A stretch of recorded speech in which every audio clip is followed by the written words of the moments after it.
Pag sa mga customers. Pero yung mga nakikitambay na friends, May bayad? may bayad. Kasi ang mahal po ng gatas ngayon. May national energy crisis. Kung Charot. iahambing mo sa isang kape si number 2, anong kape siya? Siyempre, barako. Lalayo pa ba tayo po? Sa hikaw niya yan, ha? Hindi, nakakaastig kasi yung Meta 2. Barako. Diba? Kaya, Super barako ba? Super barako extra strong. Charot lang.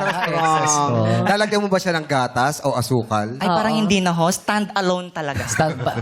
Puro. Puro. Pero may halo pong stevia para organic. Ay, wow. Ay, pala. Bayad ka ba doon, Mahal. number 2? Okay sa'yo yun.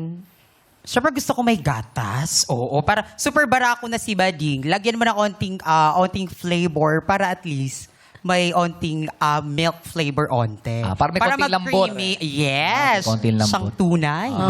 Eh, si number 3 naman, anong klaseng... Anong kape siya? Cappuccino, mga latte? Si number 3. Mocha. Kapeling ka. Ano? Ay, Kapili-pili. Cafe, Ay, caramel macchiato. Ay, siya. Pero expired po yung caramel. Charing. Expired na. Joke lang. Charing lang. Parang mas okay yung caramel macchiato. Actually, Ay, sige, si number 2, may pagkakataon ka. Anong klaseng kape para sa si number 1? Siguro kaping hindi puro.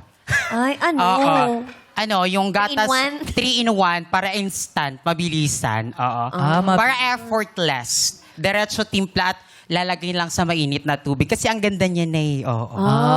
Mas maganda kami. Ikaw din. Ay, nagpuriyan sila. Kawawa si 3. Iniwan sa Kawawa ere, si oh. Tri. Hindi siya- Maganda ka rin naman. Oo. Pangatlo nga na. Same. Sa person. Si candidate number 2 naman, candidate number 2, anong pinagkakaabalahan sa buhay? Actually, I'm a freelance host as of the moment and event organizer.